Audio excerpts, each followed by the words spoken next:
Hello, everybody.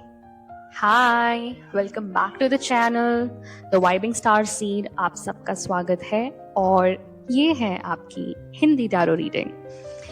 तो चलिए start करते हैं आज की फर्स्ट एनर्जी से। पहली एनर्जी जो आई है वो है 10 ऑफ वॉन्ड्स की। यहाँ पे आपने दूसरों के बोझ उठा रखे हैं, दूसरों की जिम्मेदारियां उठा रखी हैं, जबकि आप पर वो एक बोझ बन चुके हैं फिलहाल के लिए, और आप बहुत अनकंफर्टेबल सिचुएशन में हैं इस चीज को लेकर। देखिए, आप लोगों को ना कह नहीं पा रहे, या तो वो आपके ही फैमिली मेंबर्स हो सकते हैं या आपके ही कम्युनिटी मेंबर्स हो सकते हैं, इसलिए आप थोड़ा हेजिटेट कर रहे हो उनको ना बोलने में। पर ना बोलना आपको सीखना पड़ेगा और उन्हें आत्मनिर्भर बनने दें, ठीक है? क्योंकि आप पर बहुत ज्यादा बोझ की स्थिति में देख रही हूँ। साथ में मुझे दिख रहा है कि ये सन का कार्ड और नाइट ऑफ स्वॉर्ड्स का कार्ड मुझे दिखाता है कि कुछ इल्यूमिनेट हुआ है, कुछ आपके सामने आया है। ये सब बर्डन्स कोई क्यों डाल रहा था, या इसके रिगार्डिंग आपको कोई कम्युनिकेशन, कोई मैसेज मिला, कोई बातचीत हुई किसी से, कि आप पर कोई जबरदस्ती जानबूझकर बोझ डालना चाहता था। क्योंकि देखिए, यहाँ पे ये जो ओवरऑल रॉ एनर्जी है 10 ऑफ वॉन्ड्स की, यहाँ पे आपके लिए कोई आपका ही जीवन कठिन बनाना चाहता था। ये आप देख लीजिएगा कि आपकी कौन सी टाइमलाइन चल रही है, उसके अकॉर्डिंग आप फिट कर सकते हैं। तो देखिए, यहाँ पे आप भगवान के बच्चे हैं। अब मेरे डिवाइन कलेक्टिव में भगवान से बहुत क्लोज हो आप सब, ठीक है? तो भगवान ने ये चीज रिवील करी है रिसेंटली ही, या तो ये पास्ट की एनर्जी हो सकती है कि आपको पता चल चुका है कि आपके ऊपर अननेसेसरी, जिसे कहते हैं अतिरिक्त जिम्मेदारियां कोई डाल रहा था कि आपका जीवन और कठिन से कठिन बनाया जाए जानबूझकर। उसके रिगार्डिंग आपको एक मैसेज या कम्युनिकेशन मिला। अब आगे चलते हैं किंग ऑफ वॉन्ड्स की एनर्जी में। तो यहां मैं देख रही हूं क्योंकि आप एक लीडरशिप क्वालिटी के हैं। अब ये है घृणा वाला केस। तो आप किसी ने तो घृणा की आपसे, आपका टैलेंट देखा, उनको इनसिक्योर फील हुआ आपको देखकर, एक असुरक्षित वाली उनको फीलिंग आई, क्योंकि आप हैं बहुत ज्यादा विजनरी काइंड ऑफ पर्सन।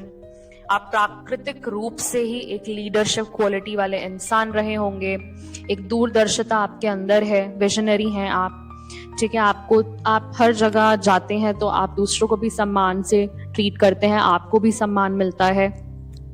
तो ये बहुत ज्यादा क्लोज लोग हैं आपके, जिन्होंने ऐसा किया और ऐसा करना चाहा आपके टूवर्ड्स, ठीक है?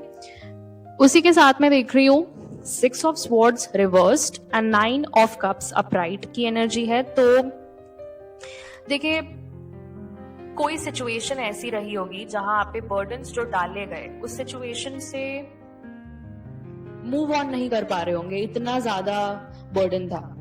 उस सिचुएशन से मूव ऑन नहीं कर पा रहे होंगे, प्लस इतना इमोशनली उन्होंने मतलब खत्म ही कर दिया था अंदर से, बिल्कुल जिसे होता है इमोशनली खोखला कर देना, एग्जॉस्ट कर देना एक इंसान को, बिल्कुल ड्रेन कर देना एक इंसान को, वो चीज कर रहे थे ये। और यहाँ पे ना वो आपको बिल्कुल आपके जो पास्ट में आपको रखना चाह रहे थे, आपके पास्ट में आपको फंसा कर रखना चाह रहे थे, ठीक है? कि आप उस चीज को पीछे न छोड़ के आगे बढ़ पाए। इसके बाद जो 9 ऑफ कप्स की एनर्जी आ रही है, तो ये मुझे दिखा रहा है आपको तो सेटिस्फैक्शन मिलेगी ही मिलेगी, क्योंकि वो आप उसके लायक हैं, वो आप डिजर्व करते हैं, ठीक है?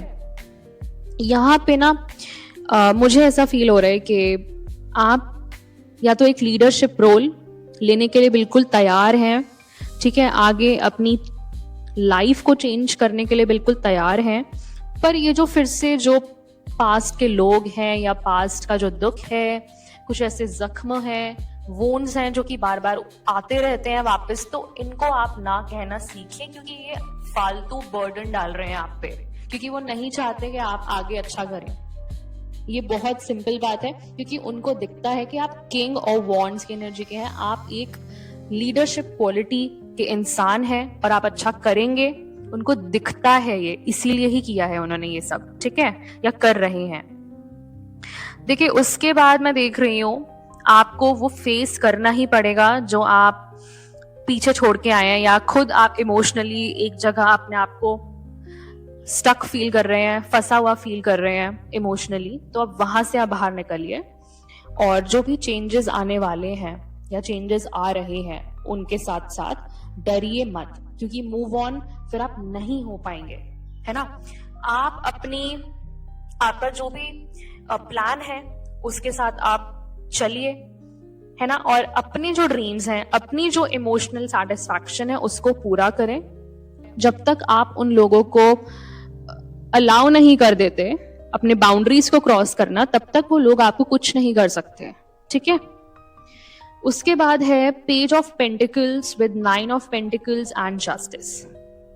तो देखिए ये बहुत ही अच्छा एक फेज है आपकी पर्सनल ग्रोथ का, ठीक है, जहां पे कार्मिक बैलेंस भी आ रहा है, कार्मिक जो साइकिल है वो बैलेंस हो रही है आपके लाइफ की, और साथ साथ आप उस चीज की रिस्पॉन्सिबिलिटी भी लेते हुए मुझे नजर आ रहे हैं, तो ये बहुत ही अच्छी बात है। देखिए पेज ऑफ पेंटिकल्स एक सीड की तरह लीजिए, ठीक है, एक सीड की तरह क्यों बोल रही हूं मैं, क्योंकि पेज ऑफ पेंटिकल्स एक इमेच्योर बिगिनर लर्नर है एक, ठीक है, जिसमें सीखने की बहुत ज्यादा चाह है, और ये कोई एक न्यू स्किल हो सकती है जिसको आप पॉलिश कर रहे हैं, जिसको आप डेवलप कर रहे हैं, और उसी से ही रिलेटेड आप कुछ एजुकेशन भी ले सकते हैं। और अगर आप कोई न्यू कोर्स कर रहे हैं उसी से रिलेटेड, तो ये बहुत अच्छी बात है। एंड आप एक न्यू प्रोजेक्ट भी स्टार्ट करना चाहते हैं उसी फील्ड में आगे जाके, क्योंकि वो आपके लिए लॉन्ग टर्म सिक्योरिटी लाएगा, तो आप बिल्कुल इसको लें, और ये आपको फाइनेंशियल इंडिपेंडेंस एंड स्टेबिलिटी की तरफ ले जाएगा, है ना, क्योंकि आप इसमें बहुत ज्यादा मेहनत डाल रहे हैं, और इसमें एक आपको एक नया सेंस ऑफ, मैं बोल सकती हूँ, सेल्फ कॉन्फिडेंस मिलेगा, आपको सिक्योर फील होगा, और आपको लगेगा कि हाँ आप काफी मंझे हुए व्यक्ति हैं इस फील्ड में, ठीक है। तो ये मैं देख रही हूँ आगे जाके आपके लिए बहुत अच्छा फाइनेंशियल इंडिपेंडेंस वाला फेज लाएगा, और अगर ये अभी चल रहा है आपकी लाइफ में तो ये बहुत अच्छी बात है। जैसे कि मैंने आपको बोला कि जो टाइमलाइन है उसके अकॉर्डिंग ही अपनी सिचुएशन में इस रीडिंग को फिट करें, ऑलराइट। और फिर इसके बाद जस्टिस की एनर्जी जो है, ये मुझे यही दिखाता है कि आपकी लाइफ में इससे बहुत ज्यादा बैलेंस आएगा, आपको बैलेंस मिलेगा, और यही कार्मिक बैलेंस होगा। तो हो सकता है कि ये जो लोग थे जो आपको बर्डन्स डाल रहे थे, ये कार्मिक इम्बैलेंस क्रिएट कर रहे थे आपकी लाइफ में, कि आप अच्छा ना कर पाए, आप आगे ना बढ़ पाए, आपको रोक रहे थे, आपको ब्लॉक कर रहे थे, है ना।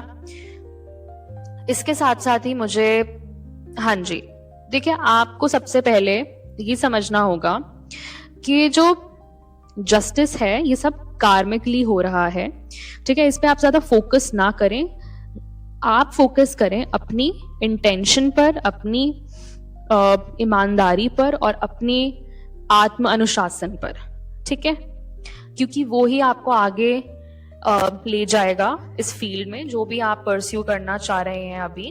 तो आप अपने गोल्स पर फोकस करें, अभी उस चीज में आप कंसिस्टेंसी लाएं, डेली उसको प्रैक्टिस करें, है ना। और इससे आपको क्या होगा कि आपकी जो इंडिपेंडेंस है उसको आप वैल्यू करना सीखेंगे, साथ साथ ही आप और भी अच्छी चॉइसेस लेना सीखेंगे जो आपके वर्क एथिक्स से बिल्कुल मैच करेंगी, वो चॉइसेस लेना आप सीखेंगे, ठीक है। तो ये आपके करियर, फाइनेंसेस या पर्सनल डेवलपमेंट से रिलेटेड बहुत अच्छा फेज चलेगा। इसके बाद द मैजिशियन की एनर्जी है with the hermit reverse and 9 of wands. देखिए मैजिशियन एनर्जी मुझे ये दिखाता है कि आपके अंदर वो सब कौशल हैं, वो सब स्किल्स हैं मतलब एक रॉ एनर्जी जो होती है सबके अंदर, वो रॉ एनर्जी आपके अंदर बहुत ही अच्छी है। और हर्मिट रिवर्स मुझे दिखाता है कि आप एक तो ना ये जो टाइम है, आप बहुत टाइम तक अपने तक सीमित रहे हैं, मतलब आप जल्दी खुलने वाले व्यक्ति नहीं है, बिल्कुल भी नहीं है। और आपके ज़्यादा दोस्त वगैरह ये सब नहीं होंगे, बिकॉज आप अपने साथ ही बहुत कंफर्टेबल महसूस करते हैं। ये टाइम है कि आप अब अपने कंफर्ट जोन से बाहर निकलिए थोड़ा, ठीक है। ये अब बहुत आपने विजडम गेन कर ली है। अब 9 ऑफ वॉन्ड्स का, क्योंकि देखिए 9 ऑफ वॉन्ड्स का कार्ड मुझे ये भी दिखा रहा है आपको बहुत धोखे, स्ट्रगल, बहुत ज्यादा इन चीजों से आपको गुजरना पड़ा, क्योंकि लोग ही ऐसे थे। जैसे कि मैंने आपको बोला, ये 10 ऑफ वॉन्ड्स की एनर्जी में आपको रखना चाहा, ठीक है।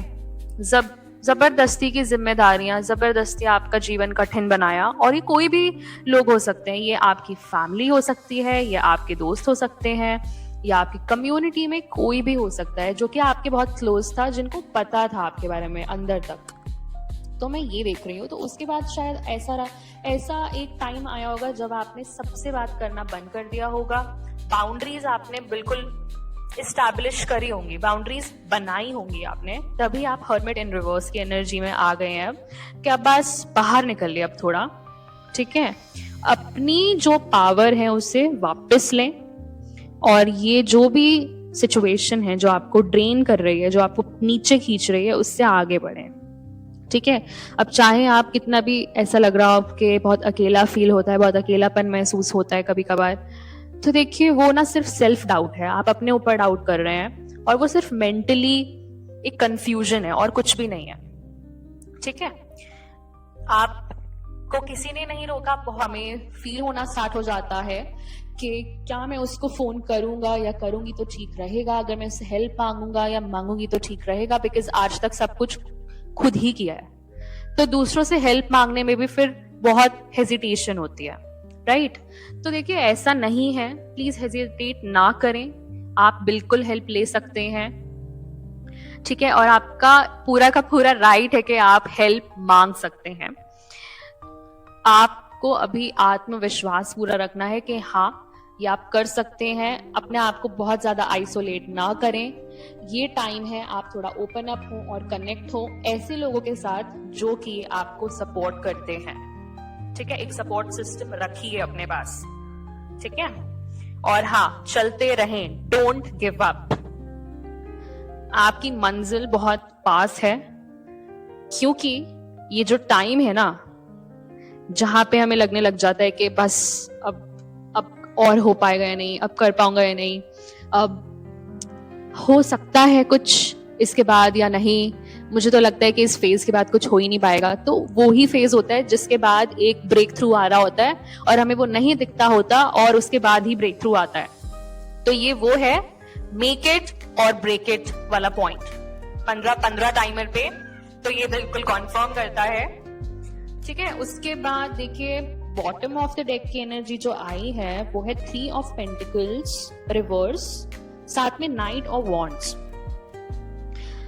देखो आप अभी आगे चलने के लिए बहुत ज्यादा एक्साइटेड तो है, बहुत ज्यादा एक होता है ना बिल्कुल स्पीड से आगे बढ़ना, वो तो आप कर रहे हैं, एक्साइटमेंट तो है, पर देखिए स्ट्रेटेजिकली आगे बढ़े। ऐसे नहीं कि आप आगे बढ़ते ही जा रहे हैं, बढ़ते ही जा रहे हैं, बढ़ते ही जा रहे हैं और आपके पास कोई स्ट्रैटेजी नहीं है या कोई प्लान ही नहीं है, या आप किसी की बात ही नहीं सुनना चाहते हैं, बस चलते ही जा रहे हैं, अपनी करते जा रहे हैं। तो बिल्कुल मनमानी भी नहीं करनी है कि हाँ माई लाइफ माई रूल्स, वो सब इतना नहीं करना है, ठीक है। उस बियॉन्ड में ही नहीं चले जाना है। तो आप थोड़ा ग्राउंडेड भी रहिए, क्योंकि वो रॉ एनर्जी है ना, रॉ पोटेंशियल है जो कि अभी यूज नहीं हुआ है। आप जस्ट उसमें अभी टैप कर रहे हो, क्योंकि आप अभी पेज ऑफ पेंटिकल्स की एनर्जी में हो।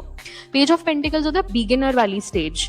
तो आपको ग्राउंडेड रहना बहुत इंपॉर्टेंट है, ठीक है। पॉज लें, प्लान करें प्रॉपर, ठीक है। फाउंडेशन अच्छी करें। अगर आप कोई स्किल पॉलिश कर रहे हैं तो अपनी फाउंडेशंस को बहुत स्ट्रेंथन करो उसको, ठीक है। उस पर वर्क करो, बट डेली करो। उसके बाद आप दूसरों से क्लैरिफाई कर सकते हैं, उनके सजेशंस ले सकते हैं कि आपके लिए क्या सही रहेगा आपके लिए। हाँ जी, तो वो आपको बता सकते हैं। और ये जो लोन वुल्फ एनर्जी है, प्लीज इसको अवॉइड करें कि हाँ मतलब दो से भला एक, ये सब प्लीज उधर नहीं जाना है बिल्कुल, ठीक है। उधर आप हो जाएंगे किसी की बात ही नहीं सुनेंगे, फिर आप ऐसी बात हो जाएगी। और जो अपना पैशन है इस चीज को लेकर, जो भी आप फील्ड परस्यू कर रहे हैं, उसको आप थोड़ा ना वाइजली यूज करो, चैनल उसको वाइजली करो, ठीक है, क्योंकि उससे आपको अच्छे आउटकम्स भी मिलेंगे। और अच्छे आउटकम्स के लिए कोऑपरेशन और स्ट्रैटेजी दोनों ही होना बहुत ज्यादा जरूरी है। अगर ये आपका वर्क रिलेटेड है तो आप जरा कोई भी प्रोजेक्ट में मूव करने से पहले आप देख लें कि आपको प्रॉपर कोऑर्डिनेशन मिल रहा है, आपकी टीम ठीक है या नहीं, ठीक है, क्योंकि वो सपोर्ट होना बहुत ज्यादा जरूरी है। अगर ये कोई रिलेशनशिप है तो देखिए, एक इंसान बहुत ज्यादा ही अपना अपना कर रहा है और दूसरा, उसका कोई तो रोल ही नहीं है, ऐसा हो रहा है, ठीक है। मतलब दूसरे की फीलिंग्स तो मतलब हर्ट हो रही हैं और कोई बस अपना अपना मैं कर रहा है, दैट्स इट। और अगर आपके पर्सनल गोल्स हैं तो देखिए, अगर आपको लग रहा है कि अरे कितना बोरिंग हो गया है, ये तो मुझे डेली करना पड़ता है, अब मुझे बहुत बोरिंग फील होता है, मुझे कुछ इंटरेस्टिंग चाहिए और एक्साइटमेंट चाहिए, तो ऐसा नहीं हो सकता, क्योंकि वो एक स्किल है, वो पॉलिश होगा तो उसके फाउंडेशंस क्लियर होंगे, ठीक है। आपको डेली करना पड़ेगा, तो अब उस चीज को आप रिफाइन भी तो करोगे ना, वो चीज है। तो बोरिंग चीज ही नेसेसरी होता है ग्राउंड वर्क के लिए, फाउंडेशंस ले डाउन करने के लिए, राइट। तो चलिए, ये थे आज की guidance. Thank you so much divine collective for joining, tuning in. मैं आपसे मिलती हूँ नेक्स्ट रीडिंग में। Till then, take care, bye bye, divine rising and ciao।